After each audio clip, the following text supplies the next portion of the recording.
My name is Heidi Weber, and I'm a whistleblower. I'm credited with being one of the first women whistleblowers in the higher education industry to go through a long legal battle and survive a 7-day jury trial. That experience changed my life, and I'm on a mission to show America just how hard that battle is. After my story aired on CBS, I decided that I wanted to create a podcast that would focus on the journey of a whistleblower, the process, the daily struggles, and all the amazing people that surround them that help them along the way. We take an inside look into what whistleblowers go through each day and getting rid of all the negativity that surrounds that word so that we can get down to some real facts and genuine information. That way we can hold the corrupt forces accountable and help others find their voice too. Join us because this one's definitely no tea party.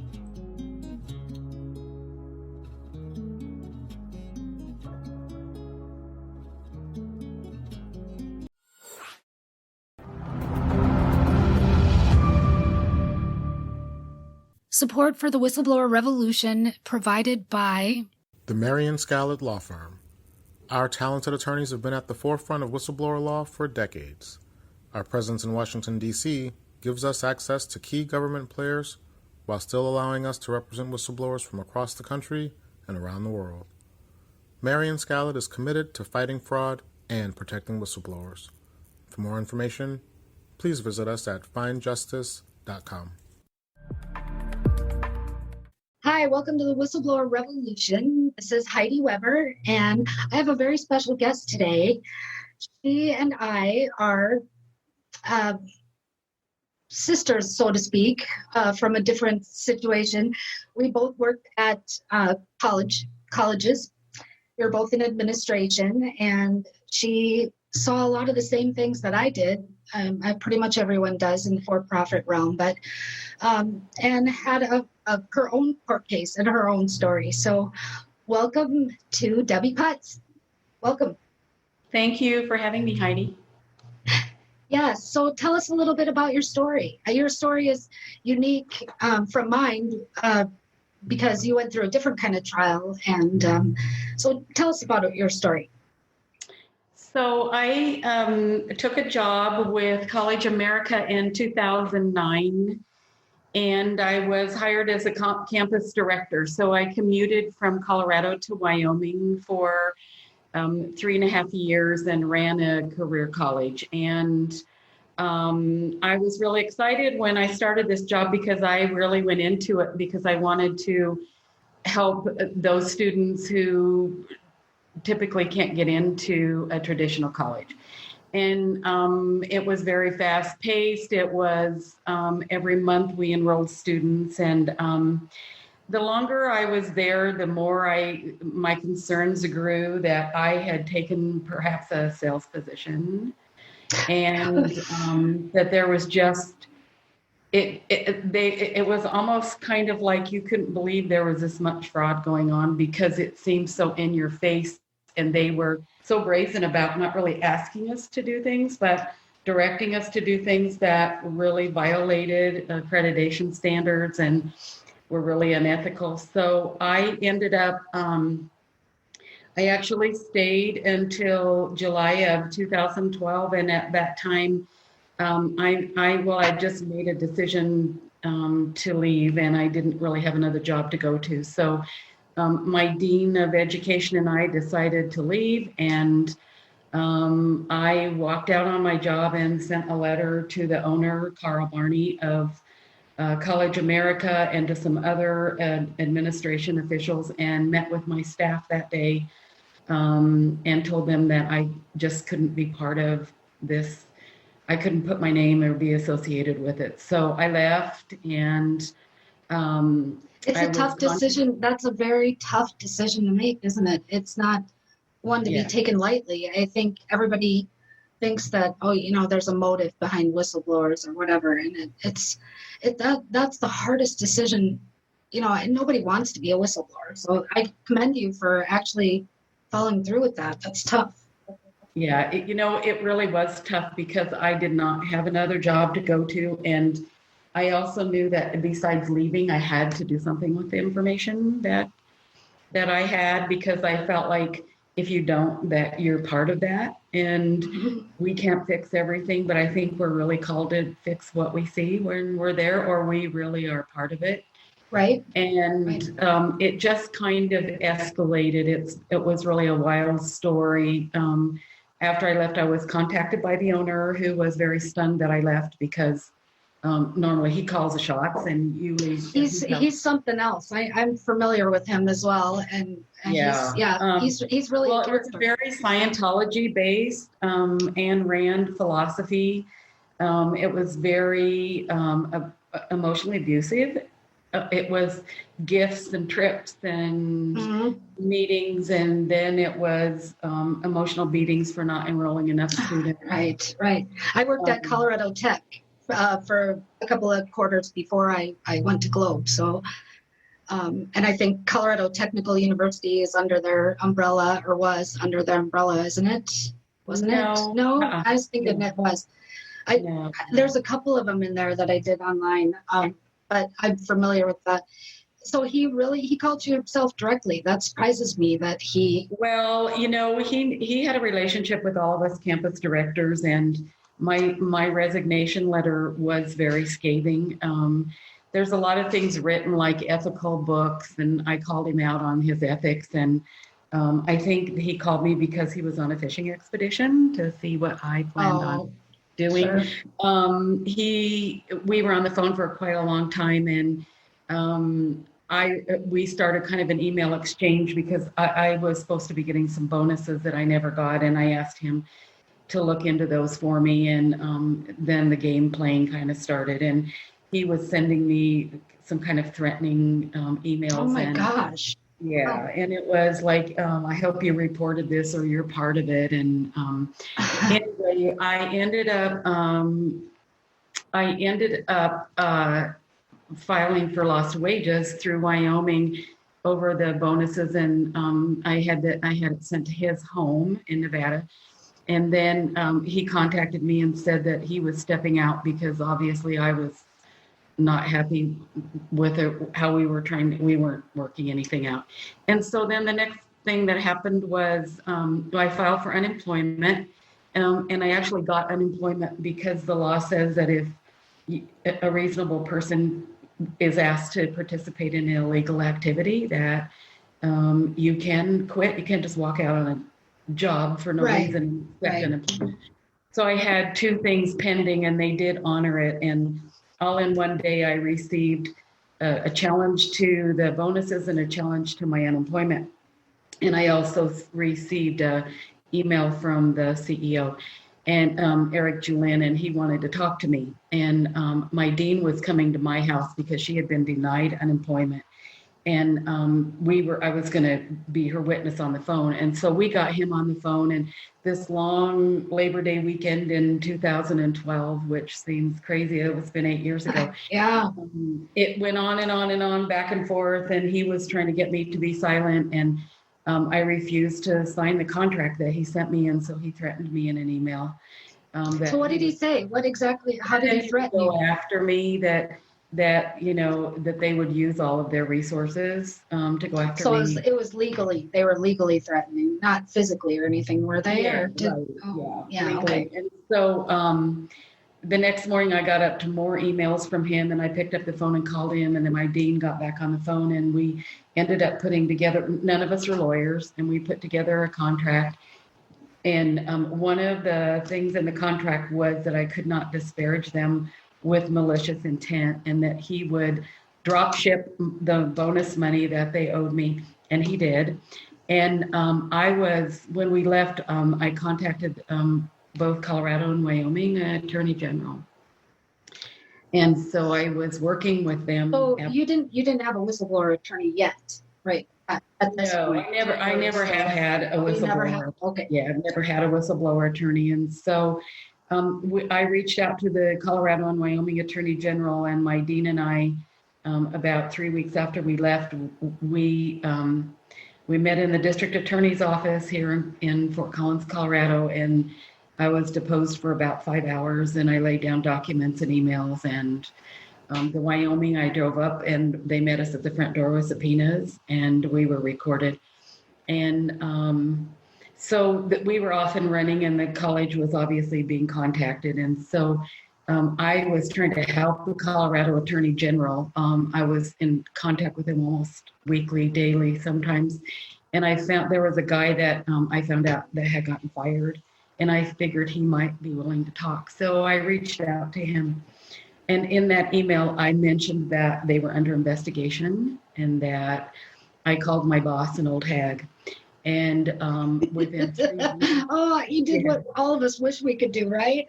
yeah, right. And it's this private email, LinkedIn exchange going Right. back and forth, you know? Yeah. And so the next thing that happened was about 3 weeks later, I get up on a Saturday morning and there's a threatening email from the attorney. And he said, we're in possession of an email where you violated and you must return the $7,000 bonus. Are you kidding? Just from that email, just from that one Yes. statement. Well, because you know what was also on that email was this was a punitive because they saw I had contacted. So he had evidently gotten hold of the company probably to try to get back in their good graces or something. And so I read the email and decided that, you know, I, in the meantime, had reached out to a former HR director in the company, and I had seen her contract, and I knew that I was over the age of 40 that they violated. So I went Age up to discrimination, yeah, age discrimination, right. Yeah. So I filed at Equal Opportunity for violations of the Older Workers Benefit Protection Act in this crazy one-page, very non-professional written contract. And so then what happened was the letter I got that I had to return the money gave me 30 days, and 30 days came and went. And then they got hit with an equal opportunity charge. And a week later, they filed a lawsuit against me. And so And what was their complaint when they filed the lawsuit? What did they charge? The lawsuit complaint was that I had violated the contract. Okay. And that I needed to return the money. So they sued me. And so I'm unemployed, and I don't want to go get a lawyer because I think, you know, I want to figure this stuff out myself. So I had to go to court and meet with a lawyer that they had hired. And I just decided that I was going to get a jury. Yeah, that's smart, very smart. Yeah. And so I paid for a jury, and I paid, so I was on my own for a really long time, and they hired this huge gun out of Denver, large employment law firm. And so we had hearings in court, and I said that, you know, that was my opinion of my boss. It was, you know, it wasn't really. Right. And how did that harm them? And how did that become $7,000? So I learned a lot about the legal system, and I ended up learning how to write motions, and I filed 75 motions within a year and a half. Wow. And I became this, like, you know, they couldn't do anything with me because I'm not giving the money back. So, and in the meantime, it looks like this stupid lawsuit, and judges are passing it around, and there's more important things to do. So it gets canceled and everything. And they start sending me interrogatories, which are written requests for information. And one of the things in there said, are you turn over everything that you've given the Attorney General, EEOC, it's against the law, and the United States Department of Justice. So I called my dean and I said, something's going on because we didn't go to the DOJ. And yeah, that's a typical whistleblower route though. So that's probably what they're thinking. Yeah. So I started Googling that day and found out that 45 minutes before I had pulled it up on the computer, that they indeed had been sued by the Department of Justice for illegal bonuses. And so I read the lawsuit, and I decided to just reach out and call this lawyer, Brandon Mark. So I called Brandon, and he said the reason they went so public with this key TAM action with some other whistleblowers was to get people to come forward. So we started a friendship, and he was just so amazed by this lawsuit I was entangled in. And he went to his board and said, I'm going to take over on this lawsuit. And so he decided that he would represent me, and And so in the meantime, Equal Opportunity, we had a conciliation meeting in Denver, and they said, drop the lawsuit against her, and they refused to. So EEOC takes 1% of cases. And so then Equal Opportunity took a lawsuit against them because they said that it was retaliatory for them to propound information I had shared with Equal Opportunity. And so in the middle of all of this, the lawsuit in Larimer County got called off and postponed because they took lawsuit against CollegeAmerica. So in 2016, Equal Opportunity were my lawyers, and in front of a jury of 12, they tried to say that they didn't retaliate against me for going to Equal Opportunity. They retaliated because I called my boss an old hag. And in a 3-day trial, a jury of 12 found in their favor. But during the trial, they said some very horrible things that got them in a lot of trouble. And so it went to an appeal. The next thing that happened was in May of 2019, I was in a courtroom with Brendan Mark and an attorney of his that he used his Colorado law license to come in, and we had a jury of 6 people. And the case before them was that, by God, CollegeAmerica wanted that $7,000 back. They had probably spent $500,000 on me. I've been through depositions, and they video recorded me, which is like $10,000. I went through 1 conciliation, 2 mediations, and they came blazing with their guns into Larimer County with 6 jurors facing this, looks like this crazy company going after somebody. And the Colorado Attorney General's investigators spoke on my behalf, while the CollegeAmerica's attorney kept screaming mistrial and that the jury shouldn't get to hear that I was a whistleblower. And so what happened in that was they found that I did disparage them with malicious intent, which I raised my hand and said I said it. It was in the email. And the lowest amount they could give them was $1. And the jury verdict was $1. I know, I love that. That's the best part. That is that's almost better than actually, I mean, that's the best scenario you could have other than winning the case. That's exactly awesome. So EEOC was at my trial, and they told them not to sue me because they said the contract is illegal. It violated public policy. And they said the whole contract had to be thrown out, and they refused and went ahead and sued me anyway. So the next thing that was going to happen was in October of 2019 was going to be the second EEOC trial. And remember, again, I'm just one person. There's really no money involved in this, but EEOC had just had it up to their ears with these people over the way they violated the law. Oh, yeah. And so they said, either you drop the contract and don't go after any court fees, or we'll see you in court in October. And does the other verdict play into it at all? Were they able to use that, or was that separated? No, it was things that Eric Julin said in the first trial, which was, they said, did you know it was illegal to contract with Debbi Potts to not go to the government? And he said, I know now. Oh, nice. So he openly admitted. So then the second lawsuit would have been that. And I think I don't know how many hundreds of thousands they spent on the first lawsuit. And so on October 31st, which is ironical, it's Halloween, the CollegeAmerica and I both, they signed first that they would drop the lawsuit. The contract is not enforceable, and that they cannot go after me for anything. And they had to do some remedial work in their company, like turn over every severance agreement for the next 3 years, do trainings.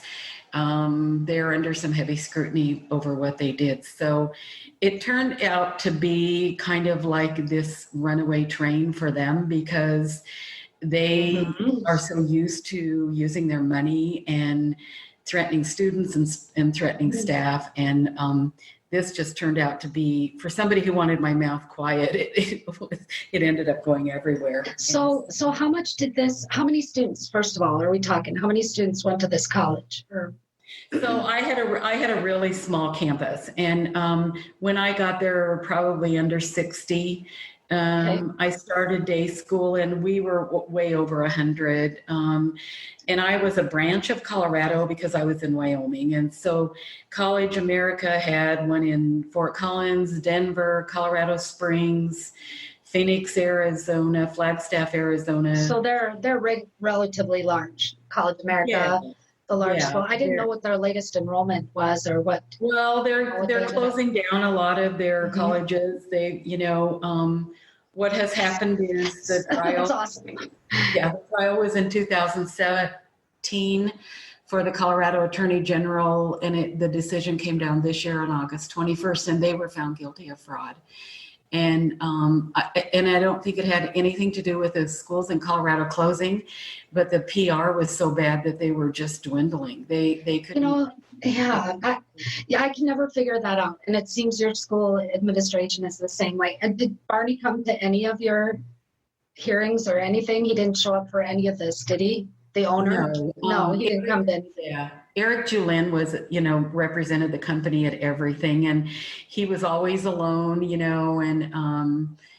and with this same lawyer who, at some point you've been gone 8 years, and they just kept trying to do things, and it's like, I've spilled every bean I'm going to spill. There's nothing left for me to say, and I'm obviously not scared of you. So financially, how did it impact you? It had to have been devastating. Well, because I was my own attorney for really a long time, I file like $140 fee. And then once you do that, and when you're on your own, everything you file is free. Okay. Yeah. So Pro se.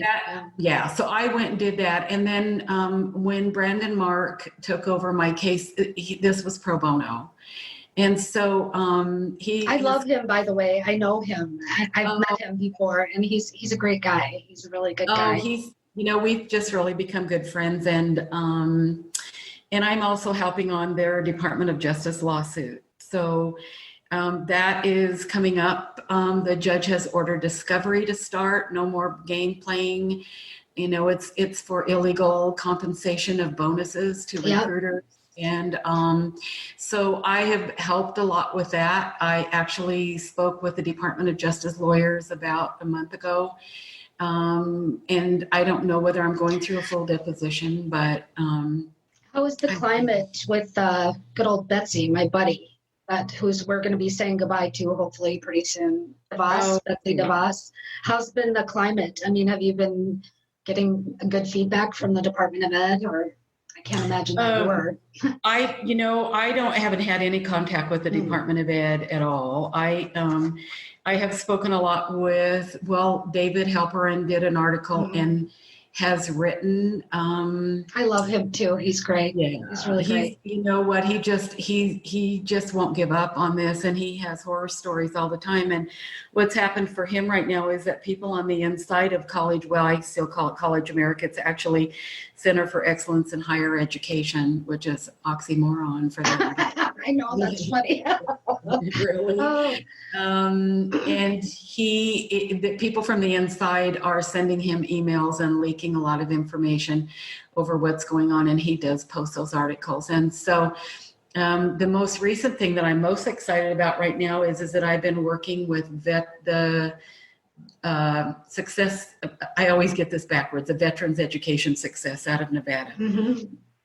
And I've been interviewed twice by their lawyers, and I received an email 2 days ago that they're getting ready to send a letter to the VA with all the information in it to try to cease VA funding for this college moving forward. And the loophole, right? You know the 90-10 loophole. I could probably explain it to everybody, but Debbi, you can go ahead and explain it. Maybe you understand. Well, the federal government says that if you're going to go to a college that's going to be this expensive, that you've got to put some of your own money in. Right. And so 90% can come from federal funding and 10% can come from a bank loan. It can come from Private, right, anything. it can come from you paying tuition or your grandma gave you money. And the way it works is that VA money actually goes into the 10 portion of it, which doesn't make one iota of sense to most of us. Even though it's federal money, it's just coming out of a different coffer. And so they classify it as being the private funds. Exactly. And so these schools then recruit. I mean, I'm sure your school did the same thing. They go out and specifically recruit veterans to try and offset, the money that they have coming in. Otherwise, these schools would probably get 100% of their funding would be, Exactly. Yeah. Exactly. So there's lots of things going on right now with David Halperin. We do know Betsy DeVos will be gone soon, but the Department of Ed is... Yay! I know, right? But the Department of Ed is still a holder of that document, and it can't go away. To really take a look at the fact that Eric Julin and Carl Barney cannot be managers of a company that's found guilty of fraud. And so that's hanging out there. What accountability did they have? I mean, what punitive action? Did they have anything other, as a result of this fraud case? Did they get fined? Did they get... It's a $3 million fine, and Eric Julin and Carl Barney have been named personally because the lawsuit proved that everybody else was low-hanging fruit, and they knew every document showed that they drove all of this fraud. And so there's 14 students that are going to be reimbursed in this lawsuit. And unfortunately, it went on for so long. I mean, they filed suit in 2013, and there's a kind of a piece missing that's kind of sad that, I think CollegeAmerica believed that there was a potential for $200 million worth of damage, but it says right in the court finding that the Attorney General didn't really go in and ask, all of the $3 million is very punitive it's kind of a formula for every mailer that they sent, every this, that, it came up to $3 million, which is really nothing for CollegeAmerica. Right. But the fact that you're found guilty of fraud is, in Colorado, these schools are gone now, but it's systemic across all the schools. It's not like it was only in Colorado. So the other thing is that accreditation has them on probation, and I have mixed feelings about some of that because there's such a conflict of interest for accreditation. Oh boy, we could talk a million years on accreditation.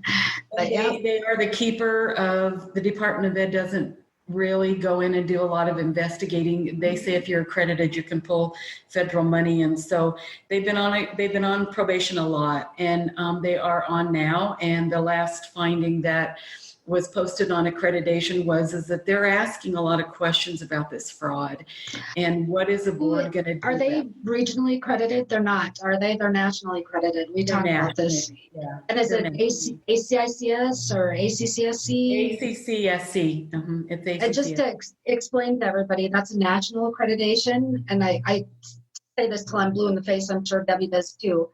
Check accreditation before you go to college, please. Check your accreditation, because it makes a difference whether those credits will transfer. There's a lot of things that go along with that. Not to say that national accreditation is bad, it's just different. So make sure you check your accreditation before you go to college or let your kids go to college. Regional accreditation is what generally state schools and universities use. It's accepted, more traditional, accepted all across the United States. So just that's my little disclaimer there on national.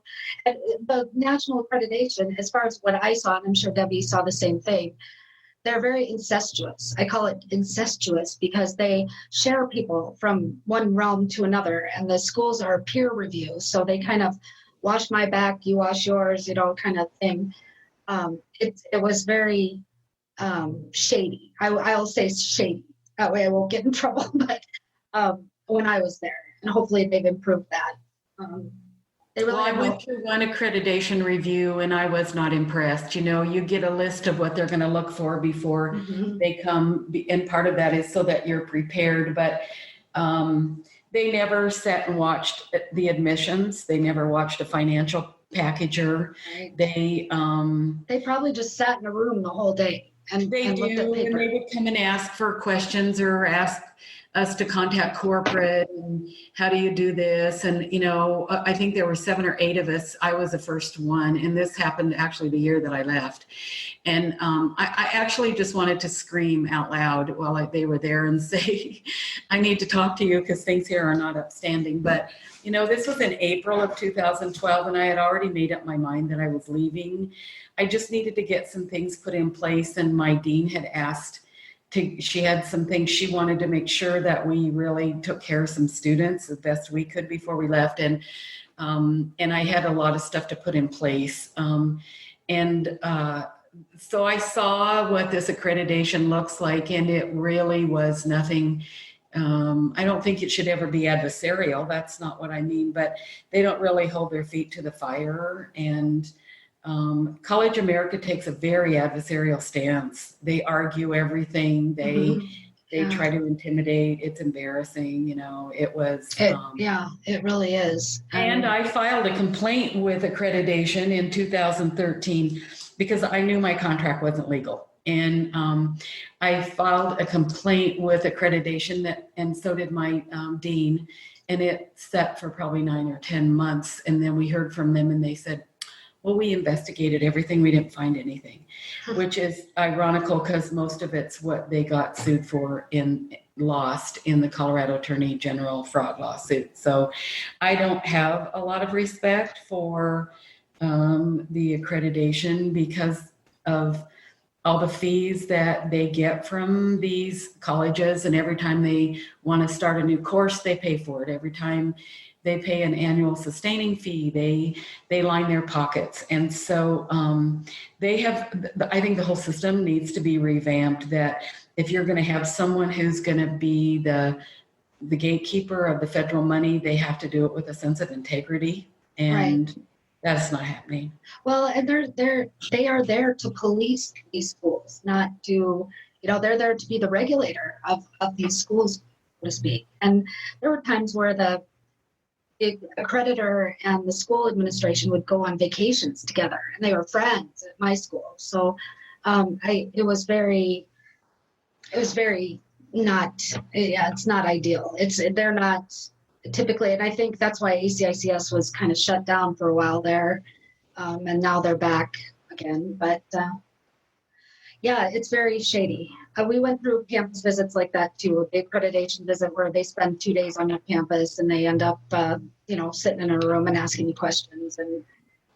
And really it's kind of a postural motion that you go through. Did they go into any of your classrooms or evaluate any of they did. They went into classrooms. They do their own review with the students. They came in and talked to the That's good. To the students. And, as much as my dean and I, there was only so much we could control. We tried to do the best by our students while they were there.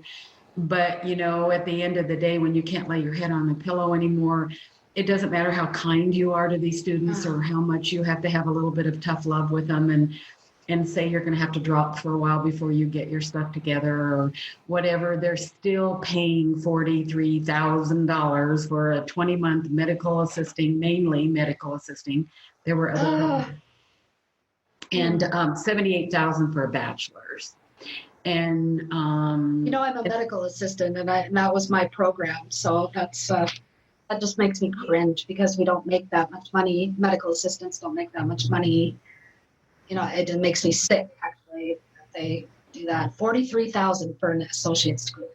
Yeah, 20 months, and every month, of course, in these accelerated schools, you're starting a new course, and on week 3, you're in midterms already. And we're having people who barely got through high school or just, came in and then got their GED before they started, or they have, issues. In pharmacology, they didn't have any math background, or, and their lives were always somewhat of a mess. And it doesn't match that you have this demographic that has so many barriers in their life. And then you have this go 20 months program. And many of the students did not get through. The completion rates were really low. And it was quite a song and dance to bring those students in. And, it was hard. Were you programmatically accredited also? No, which is just amazing. Like, no ABES or anything like that. And they didn't have to be, and which would have been really good because those, having somebody come in with those standards, and they did do externships only with that program. We had graphic arts, which to me was no more than fancy scrapbooking for 40. Right. Oh man, wow. We didn't have the right equipment, and it's so disillusioning because I've gone to colleges and I didn't ever wonder, am I getting ripped off? I didn't, the behind the scenes things that go on with all the targets on people's backs to enroll them, and all the ways that they tried to enroll students that were unethical and against. Tell us one of them. Tell us one of the ways you found that they were enrolling students. One of the things that Carl Barney flew us all into Utah, and he wanted to start something called the Good Neighbor Initiative. And he said, we're going to give away something free. And so he decided, so we're thinking, well, are you going to do like CPR on a Saturday morning? And that might get students to come in and look around the campus. And oh no, he was going to do certified nursing assistant, which was part of our program. Oh, wow. Yeah. And so, but the difference was in order to come and to be part of that program, it was all free. You had to take a test, and now it wasn't anything really hard, but anything else, if the government's going to pay, there was no entrance exam. So he paid for scrubs, he paid for stethoscope, he paid for certified nursing assistant certification. And in the meantime, as things, started unwinding, every campus, like for example, there was like 1,000 people on a waiting list in some of the bigger campuses, and it was all over Cheyenne, because you could leave with this free certification and probably make $15 an hour, which isn't that much money, but you got a free certification. And some of us were questioning, is this ethical? Is this, you have to place these students because this is vocational in nature. And did you get this? Even though it's free? Yeah, it doesn't matter if you charge or not. It's, no, it doesn't matter if it's free. And it was being done within the college. Yeah. So if, for example, a nursing home wants to run a certified nursing, they're not a proprietary school. Right. And so they can do that in-house training. But this was a standalone course, which they never got approved as a standalone. And then the next thing that happened was we started getting these charts, and it would say Cheyenne must enroll 20 students next mod that have gone through the CNA. And it was like, that's not how we thought this is working. And people were like, why would I go spend $43,000 when I want to be a CNA? I don't need front desk. I don't need phlebotomy. I don't need. Well, and there are a lot of medical assistants don't make much more than that. I mean, truly. Yeah, exactly. So sadly. And so it started, and these students actually did pretty well because there was a sifter, there was a screener, there was a test that they had to take. And so we started to see a different caliber of intellect in our schools. And they were called stadium speeches. And it was just kind of like this, oh my gosh, every school. And we were on calls all the time. And he just thought this was going to make him really wealthy. And one day my phone rang, and it was my boss. And she said, we don't run any more of these free CNAs. We got a cease and desist letter. From the state or from the accreditation? Oh, accreditation. And so sat there in a slump thinking about the students that had already enrolled, the ones that had finished, the ones that were supposed to start on Monday. This is your scam, and now I have to clean up your mess. And so our question was, what would you like us to tell these students? And my boss said, tell them we ran out of space. What? Oh my gosh. So my admissions had to get on the phone and start calling people. People were upset. I got cussed at. People were like, we knew there was something up with this. And it was just horrifying. I mean, I just felt like if you can't bring students in a way that doesn't violate accreditation, you can't really give free things out to lure people in. And then all of that documentation got turned over to the Attorney General and everything, because it really showed, even though they weren't accreditation, it showed it was a bait and switch. Right. And, yeah. You have a supportive family. You have support system, a good support system. I do. It just went on for so long that I think sometimes it was like, oh, will you stop talking about College America? But it became part of my life. When you're learning how to write motions and going into court, and you're being wrongfully sued, and you don't want to back down, and then you get these great lawyers that come in, and like everywhere I went, Brandon was there. And, I think emotionally for me, I wouldn't do it. Somebody said, well, what would you do different? And I said, I would take more stuff. I would take more documents. Right. Yeah. Stuff that I like the AGs would go, do you have this? And I go, oh man, I wish I could have, taken, and Carl Barney was sending me these ridiculous documents, and then they were like, do you took proprietary stuff? And I'm going, he sent them to me when I left. So I think in discovery, I would think the discovery process, they should have turned over all that stuff willingly anyway. Exactly. And it's, they would just turn over stuff. And it was, looking at some of these lawyers, and I was through some brutal depositions, and I'm sorry.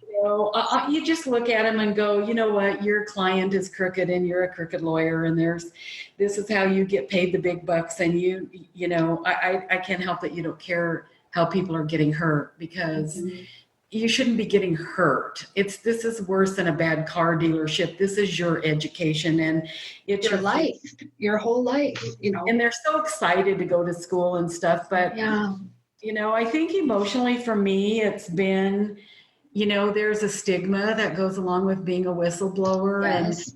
And, don't ever go look it up in the dictionary or on, because it looks like snitch, and it looks like rat, tattletale, all that kind of thing. And I've said to people before, well, aren't you a whistleblower? Like, wouldn't you blow the whistle if you saw something bad? If somebody was getting raped on the street, would you go?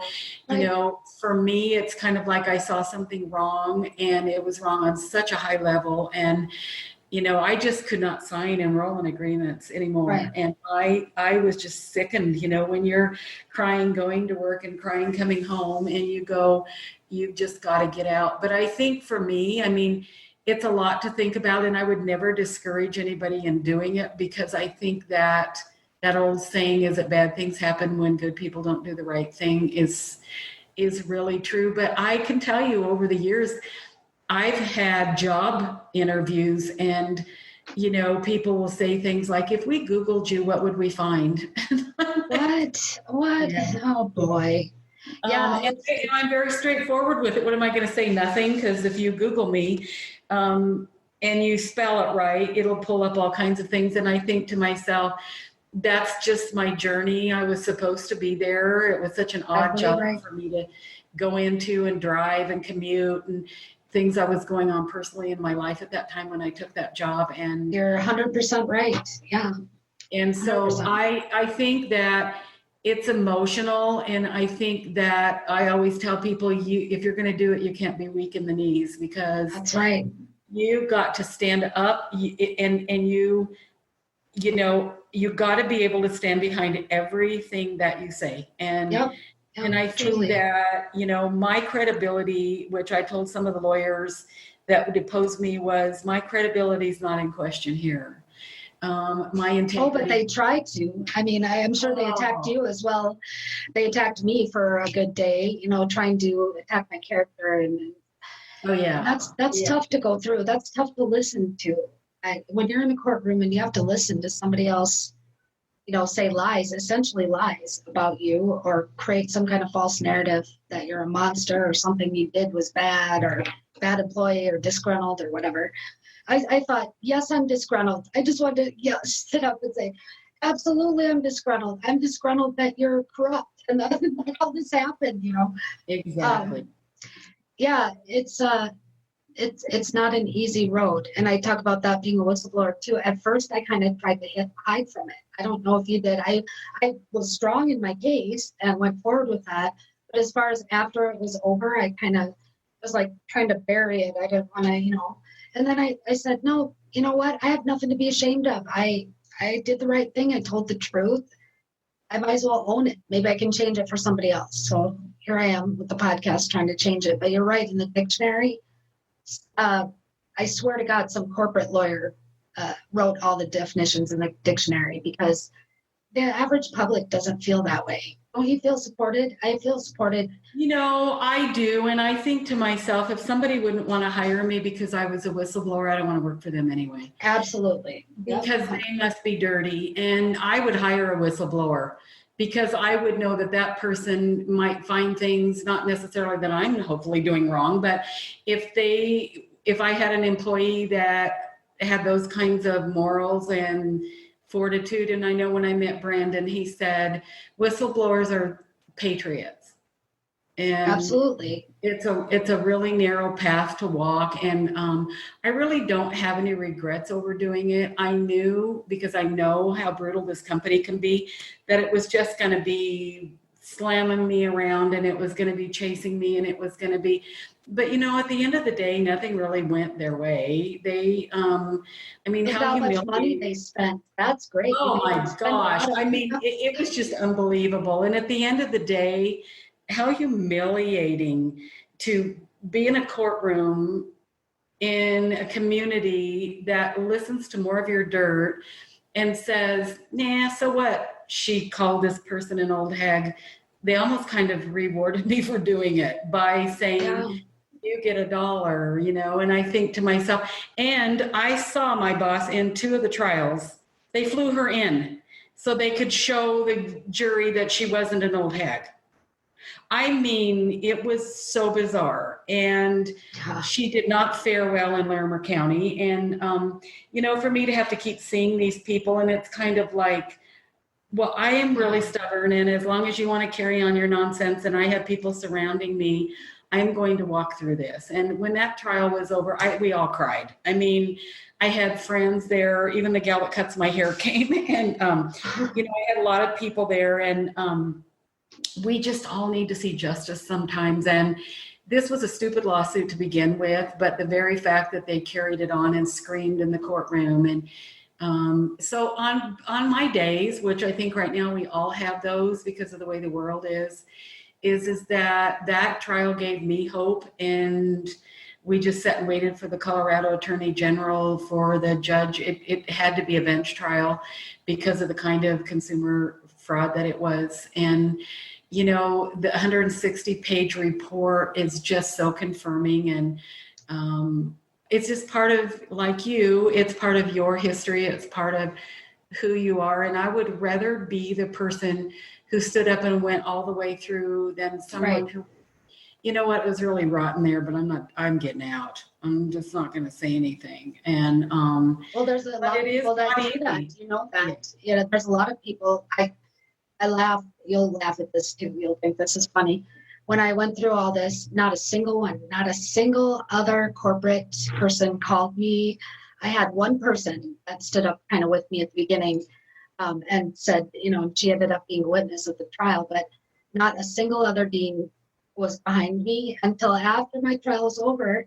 And then I was on CBS. And after I was on CBS, I got a message from 2 of them that said, we were always behind you all the way. We left there too, and we were always behind you. And I said, well, how far behind me were you? Because I can see you in the rearview mirror, that's for sure. It's funny how some people, I don't fault them for that, but it is funny how they just leave and they just, they don't fight. And I think you are a hero to your students. You, Debbi, are a hero to all those students that were under you. You're a hero to your family, probably, in that you're a role model and telling the truth. And that's very important. That was very important. Well, I think to be able to affect change, and people would say to me, oh, you know what, there's corruptness all over this world. And I'm like, but God didn't put me all over the world. Right. It's kind of where I got placed. And, speaking about people, all the campus directors knew about the fraud. We all sat at quarterly meetings, having drinks and visiting in the evenings. And, people would say, I'm not going to jail for them. And then when I spoke out, none of them except the campus director here in town sent me a threatening text message one day. And I was in the middle of this lawsuit, and I went down and I took a picture of it, and I filed a motion in court that I was being harassed. Good for you. And it was like, just keep it up. It's like, I don't know how much money you're getting paid right now, but you saw the same stuff I do, and you do not get to threaten me on my phone. Right. And so I thought about all these other campus directors, and I went, then they didn't have the integrity to do it. And now a lot of these schools, well, most of them will be closed down by November 2021. They're all in teach out. And then there will be Independence University left. And they're already, a lot of their programs aren't meeting benchmarks and stuff. And so, it's a dwindling company. And I really believe that the Colorado Attorney General lawsuit just brought forth a lot, because the other thing that has happened is, because of the Colorado Attorney General lawsuit, once you enter into one of these regulatory agencies, they look at something and go, oh, we can't really do much with this, but let's turn it over to this agency. Here's what we have. And so they turned over to the Consumer Financial Protection Board about loan fraud. And I also have been in touch with the lawyer in DC, interviewed me, got a hold of Brandon and found me. And we're waiting right now that the case, CollegeAmerica refused to show up. They just don't have to.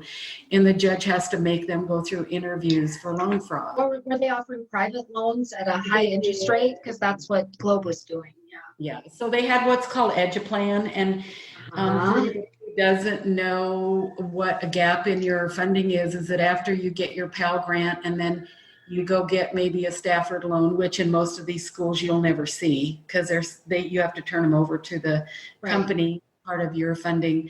Then there's a gap, and for a lot of students it could be $10,000, it could be more, it could be, and you have to go to a bank or go ask a family member or do something before you can be packaged. The government says we have to know how you pay for this. So they had an in-house program called EduPlan, and they charged $10 a month. They did no credit check, which you couldn't run a bank unless you knew that student or that a client had the propensity to pay back a loan. Well, they're not a bank either, so they can't technically, I don't know by state law there, but they can't technically offer loans because they're not a bank. Well, they were able to do, I think the Consumer Protection found that they can do loans, but there's a lot of rules that'll go around those loans. And there's a lot of paperwork that people have to sign, and you have to make sure that people have the propensity to pay it back, so you can't just go after them. And so students would say to me, because I met with every student before they started, and I'd go, how did you do? And towards the end, when I wanted to be out of there, the horror stories seemed more horrific to me. And it was like, and I'd say, do you know you have to pay back your Stafford loan? Do you know that that $10 a month it's going to start having interest put on it, and you can have wages garnished, and there was a lot of discussion around that. And there were people that really testified that were bigwigs from Washington, D.C. The head of the Federal Trade Commission, I believe, testified for the Colorado Attorney General that these loans were fraudulent. And so that now the Consumer Financial Protection Board is part of all of this big circle, and that happened because the Attorney General, that's what they do. They start parsing out this, you take this piece, this is in your yard, and that kind of thing. And so It's a lot of problems. I don't know how you run a day-to-day operation when you're on probation with accreditation. You have the Department of Ed looking at you. You have the Department of Justice lawsuit. They are appealing the Colorado Attorney General lawsuit because that's what they do. And they are just convinced it was some kind of a political scheme. Right. Truly, these schools operate similar, all of them, even though they're under different ownership or whatever. Even nonprofit versus profit. Nonprofit just means that they shift the money a different direction. They still are many times doing the same sorts of things, and it's horrible, and we need to stop it. And Debbi and I are going to be right in the front row fighting to stop this and fighting for students, truly. Because they're all our kids. Those students were your students at your campus, I'm sure, Debbi. And my students, I had 1,800 medical assistants when I was there. Wow. So there's a lot, but we just do what we can do. And I thank you for everything that you've done. You just have to celebrate the fact that there is some justice sometimes. And what is really sad is the students that have been hurt. And there just has to be new accountability for these schools. And I don't know, personally where I go from here, it's just been an unwinding for me. And, life does move on, as you know, and you're doing other kinds of things too. It's been quite an experience for me. And I mean, for me, I learned the legal system. I just loved it. And I don't want to be a lawyer because I'm too black and white. But I learned maybe in advocacy. Maybe you can help other whistleblowers. I think you'd be great at that. You really would. Right. And again, it is a big decision. I would never discourage anybody from doing it, but I would want them to know you're entering into some really dark waters here because people will do whatever they can do to stop you from bringing forth their fraud. And it's all based on money. Money. Exactly. And you really feel like you're going up against a mountain. I mean, I don't know about you at the time. I didn't know anything about whistleblowing, and I didn't know anything I just knew that what the school was doing was wrong. And so when I started with, even though I had a whistleblower attorney right off the bat, and he's my savior throughout all of that, but you feel alone. You kind of feel like you're, all by yourself in a lot of this, and you're not. It just feels that way because you're. Well, thank you, Debbi, for being my guest. We are going to talk again because there's still some great things ahead of you, and we're going to follow up and see what kinds of cool things you decide to do. And if I can help in any way, all you have to do is email me or text. And I appreciate everything, and good luck. It's going to be okay. Congrats for everything. Thank you. Thanks, Heidi. Thanks for listening today. I need to put a disclaimer out there. I'm not an attorney, so if you have any legal questions or you're searching for legal advice, you need to contact one of them. And it just so happens that on my website at whistleblowerrevolution.com, there's a whole page of amazing whistleblower attorneys all across the United States that you can get a hold of to answer those questions. If you're just searching for regular information about the show, upcoming episodes, or you have a question for me directly, please again go to whistleblowerrevolution.com. Thanks again, and please join us on the battlefield next week.